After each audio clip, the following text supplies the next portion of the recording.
Bonjour, c'est Cryptoly, j'espère que vous allez bien. Aujourd'hui, on va faire notre point sur les altcoins comme tous les lundis. Après un week-end qui a été plutôt vert sur les alt, qui était agréable pour beaucoup de portefeuilles, on va faire un point où on en est en allant en même temps faire une analyse sur les altcoins que vous avez sélectionnés la semaine dernière. Encore une fois, à disposition dans les commentaires, lâchez-vous, mettez les cryptos qui vous intéressent, elles seront peut-être sélectionnées pour l'analyse de la semaine suivante.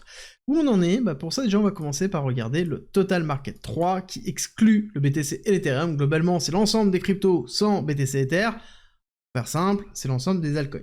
On voit qu'on a bien eu une hyper accélération sur cette semaine, avec quand même un ravalement de bougies qui a été assez fort. Là, au moment où je tourne la vidéo, on est quand même à 8% de la bougie, on a retracé plus de 50% de la bougie, et on est quand même loin de l'ATH, ATH qui est dans les alentours de 1,12, 1,14, d'accord, qu'il faut bien cibler pour pouvoir faire une rupture. Je rappelle que BTC est dans son ATH, le Total 3 ne l'est pas, donc c'est-à-dire les altcoins ne le sont pas, et c'est important à rappeler. En tout cas, ce qui est sûr, c'est qu'on a validé une clôture au-dessus de notre break-off structure, deuxième semaine d'affilée, ce qui est positif et qui nous permet de nous projeter sur certainement la mise en place d'une alt season assez forte qui pourrait arriver une fois qu'on ait fini le cycle de liquidité au niveau de Bitcoin, et ça peut prendre, encore une fois, un petit peu de temps. C'est quelque chose qui se voit aussi au niveau des altcoins quand on les compare par rapport à BTC.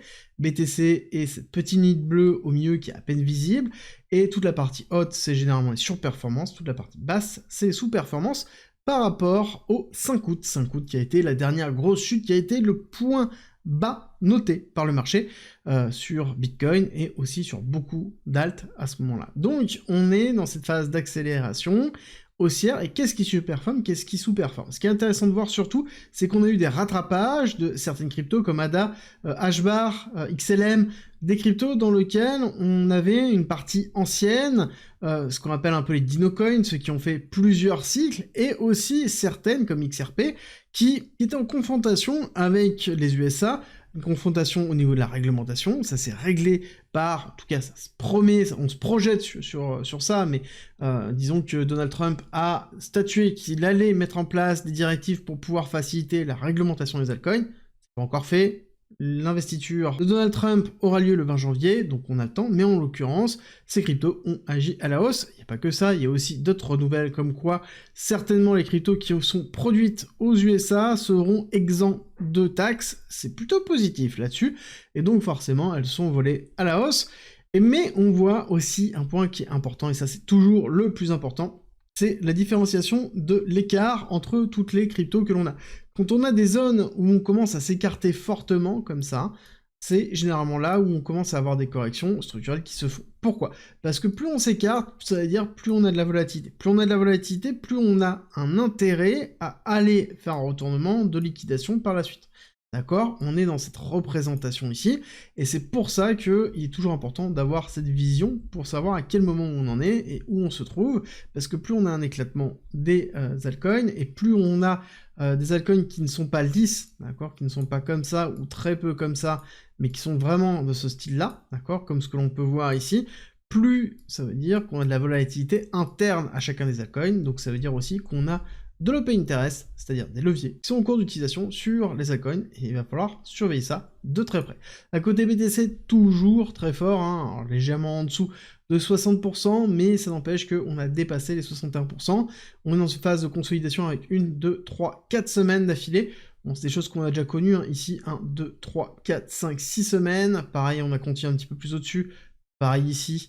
Pareil ici, bref, on a l'habitude, c'est quelque chose qui est normal, on accélère, on consolide, on accélère, on consolide, c'est comme ça que fonctionne Bitcoin, et ça l'a toujours été dans tous les cycles, et c'est exactement ce que l'on voit ici. Est-ce que c'est le signe de la alt season, la chute de la dominance? Oui, mais en l'occurrence, là, j'ai envie de vous dire qu'il n'y a pas vraiment de chute, il y a juste une consolidation, on est toujours dans une phase de range, en tout cas en weekly, et c'est toujours le weekly qui détermine le gros de la tendance. Bon, ceci étant dit, on attaque tout de suite les analyses avec le Dogecoin, le premier meme coin qui a percé et qui est en même temps plus qu'un meme coin, qui est la représentation d'une crypto communautaire et qui est en même temps la crypto d'Elon Musk. Élément très important pour la suite. Alors on va pas regarder l'historique, quoique, pourquoi pas. Allez, on va se mettre en logarithmique très rapidement pour vous montrer un petit peu ce qui se passe quand on est en logarithmique.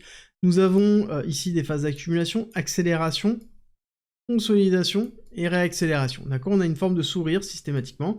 où on a une accélération avec BTC, ensuite on retrace, on refait une accélération en faisant un break of structure, on retrace, on fait une forme de sourire, et on va faire l'hyper-accélération, on suit BTC, et ainsi de suite, d'accord? Phase d'accélération, je vais juste nettoyer un tout petit peu, histoire d'avoir une meilleure visibilité, vous allez voir, hop, phase d'accélération, qu'on retrouve exactement ici, d'accord? Phase de consolidation, avant d'avoir une autre phase d'accélération, une autre phase de consolidation, et ainsi de suite, d'accord?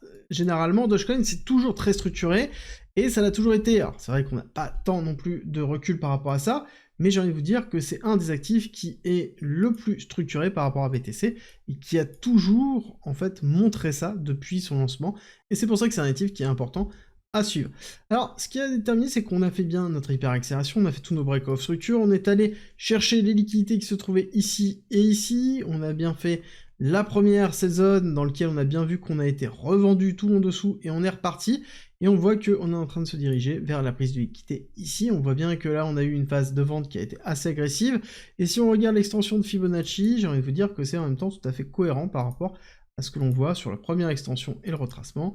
Voilà, zone de 2 qui a été vendue, zone de 1,618 qui a été vendue, bon, c'est plutôt classique.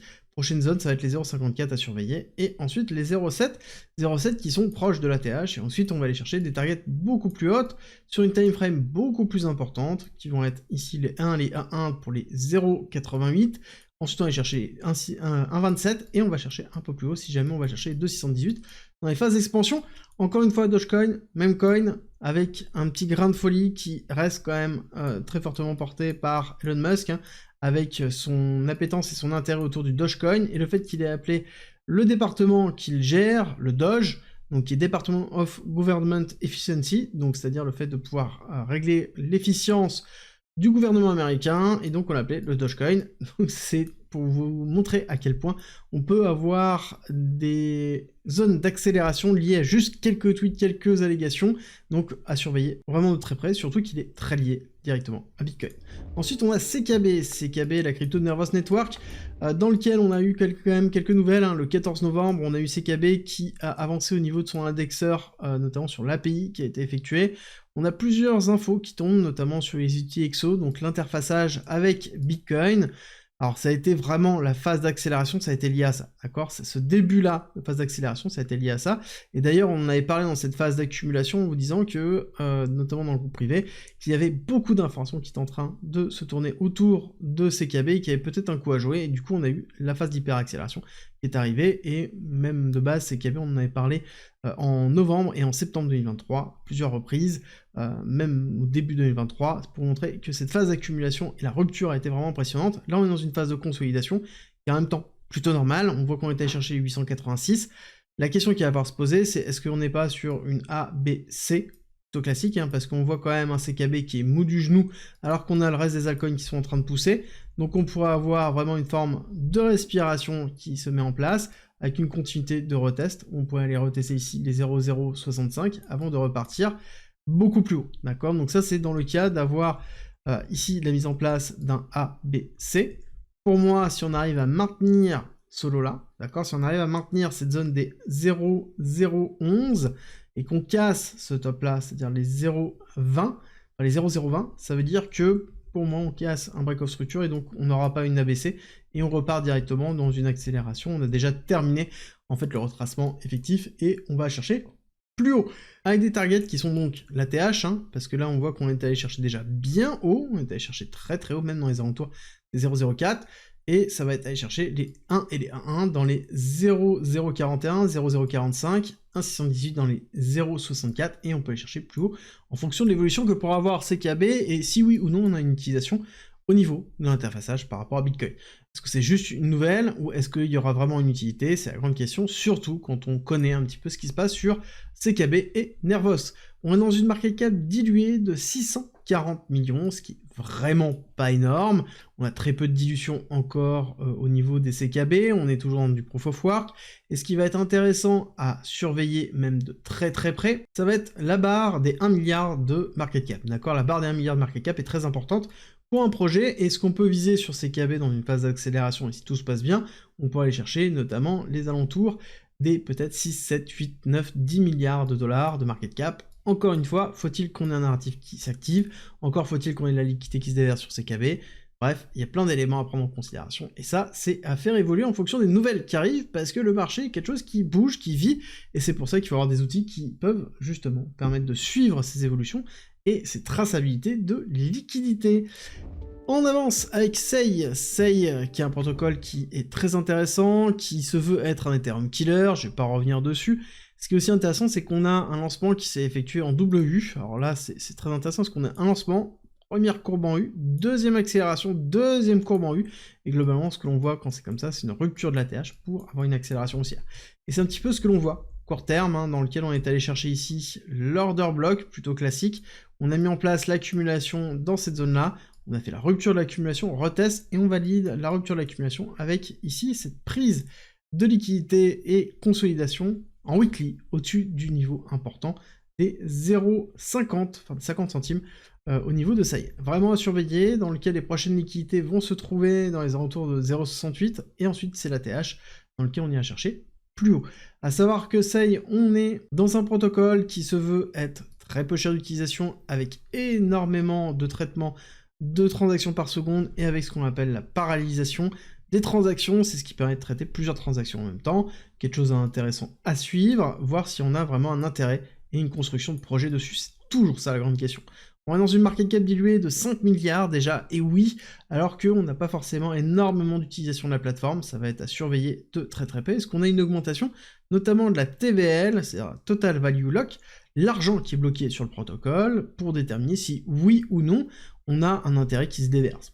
Pour moi, pour l'instant, il y a encore des preuves à avoir. On est dans une FDV qui est quand même relativement haute. Ce qu'on pourrait aller chercher, potentiellement, c'est du 25-40 milliards de FDV, mais encore faut-il qu'on ait donc de la liquidité qui se déverse dans Sei. Je sais qu'ils ont un plan marketing qui devrait arriver, notamment pour essayer d'incentiver, de donner envie aux développeurs de venir construire des applications chez eux, à voir si oui ou non ils se déclenchent assez rapidement. Au niveau des targets, on a le 1 et le 1.1 qui sont dans les alentours de 1.26, 1.37, on va chercher 1.78 dans les alentours de 2, voire peut-être même plus haut dans les alentours de 2.6 à surveiller de très près si jamais vous êtes déjà exposé à cet écosystème.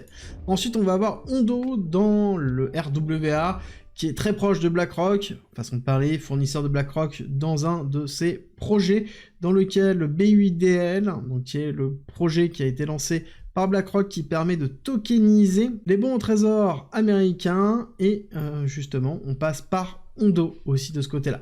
Alors Ondo, c'est vraiment une plateforme de tokenisation dans laquelle on peut récupérer des rendements. On a eu un lancement avec une hyper accélération et la mise en place, ça y est, de la courbe en U, accumulation, rupture de l'accumulation, et on voit que c'est plutôt propre, même si on a un ravalement qui est effectué ici, mais c'est normal, d'accord? C'est normal de se faire ravaler ici, parce qu'on est en train de toucher beaucoup de liquidités ici, beaucoup de personnes ont racheté cette zone-là, et se sont fait sortir avec cette mèche-là, donc beaucoup de personnes sont encore bloquées, donc là on a des personnes qui sont en train de diminuer leur risque, donc c'est logique d'avoir ça. Ce qu'on peut attendre, c'est potentiellement un retest, qu'on n'a pas eu vraiment de gros retests dans les alentours des 0,83 à surveiller, ça pourrait être une belle opportunité si jamais on a la chance de se retrouver dans cette zone-là.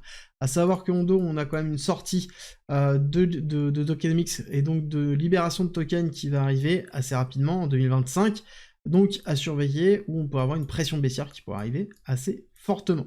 On est sur un market cap qui est relativement élevé, 11 milliards de dollars, d'accord, ce qui est quand même conséquent par rapport aux autres protocoles RWA qu'on peut retrouver, avec ici une impulsion haussière et un retracement. On arrive dans les targets de 1,618, dans les alentours de 2,8, voire potentiellement un petit peu plus haut, 4,22 si jamais ce narratif s'active. Au niveau de la market cap diluée, je pense que ça va être quand même compliqué de dépasser des gros niveaux en termes de market cap, parce qu'on n'a pas forcément beaucoup de TVL, Total Value Lock. Pareil, pour un protocole qui est censé offrir la possibilité de tokeniser et de pouvoir tirer des rendements, bah pour l'instant ça attire pas tant que ça. Maintenant, est-ce qu'avec une meilleure réglementation autour des USA, ça va changer? C'est fort probable, et ça va être à surveiller vraiment de très près, notamment si le RWA prend le pas. Ensuite, nous avons aussi un autre protocole de RWA, Synthetix, avec le SNX, dans lequel on est dans une phase d'accumulation qui dure, et voire même s'enfonce encore et encore, parce qu'on a cette phase d'accumulation qui a commencé en juin 2022, et oui, ça commence à faire long, avec un autre plus bas qui s'est effectué ici, et un autre plus bas là, d'accord? Globalement, on fait que des plus bas, avec ici une forme d'accumulation baissière qui se met en place, on a une petite accumulation dans laquelle on a fait une rupture, mais ce n'est pas suffisant, d'accord? Là, la première target que l'on pourrait se fixer, c'est déjà essayer de dépasser les 5 $, donc on est dans les alentours des 2 $, pour aller chercher plus haut. Au niveau du RSI, on voit un retour du momentum, mais par rapport au momentum, par rapport au mouvement haussier, c'est compliqué. Surtout qu'on a beaucoup de personnes qui sont bloquées au niveau de SNX, que ce soit ici, que ce soit là, donc on va avoir des niveaux compliqués à passer dans les alentours de 5 à 7 $.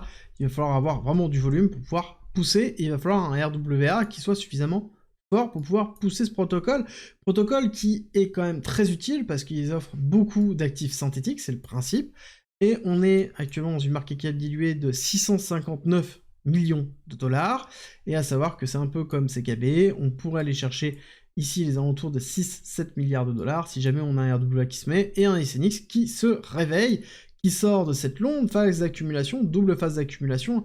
Donc si on regarde, on est en descente depuis février 2021, donc c'est long, très très long, et on est dans une phase de compression, d'accord, vraiment de purement liquidité. Il va falloir voir ce qui va se passer, notamment lors de la phase vraiment d'alt season.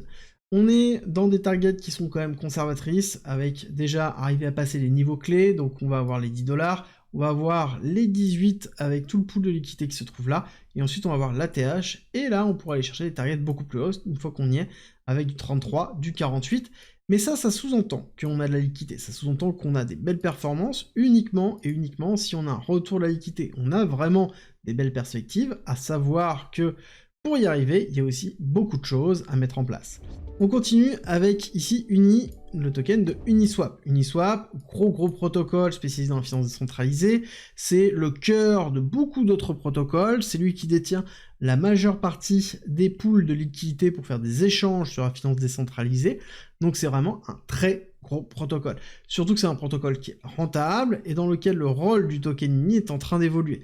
Et c'est quelque chose qui est à surveiller parce que techniquement, on est dans vraiment un truc très propre. On voit là une accumulation, pareil, qui date de mai 2022, sauf que là, au lieu d'être comme SNX, un truc qui est en chute libre, on a une structure qui est vraiment très jolie, avec une accumulation qui s'est fait ici, retest, on est sorti, on a fait un retest, on a échoué, on a réintégré, et là on vient de finir la ABC, d'accord, et on est dans une phase de réaccélération. Il va falloir casser ici les 12 $, le passage des 12 $, la consolidation au-dessus de 12 $. Pour moi, c'est le signal ici de bien avoir une vague 2, et donc partir sur une vague 3, vague 4, vague 5, héliotiste, avec un truc assez agressif et qui permettrait de pouvoir atteindre des targets qui seraient assez hautes, basés principalement sur la market cap. On est sur, ici, dans les alentours de 10 milliards de dollars pour une FDV, 10 milliards de dollars sur le market cap dilué. Pour moi, on pourrait aller chercher dans les alentours de 20, 30, 40, 50, 60, 70, pourquoi pas plus haut, en fonction des volumes qui se passeront et des différentes nouvelles qu'on pourra avoir au niveau du token Uni. C'est quelque chose qui va être très important et qui va donner un intérêt très fort à détenir ou non du Uni, si on arrive notamment à détenir une partie des frais sur de la plateforme Uniswap. Ça pourrait donner vraiment beaucoup de valeur à la crypto en elle-même.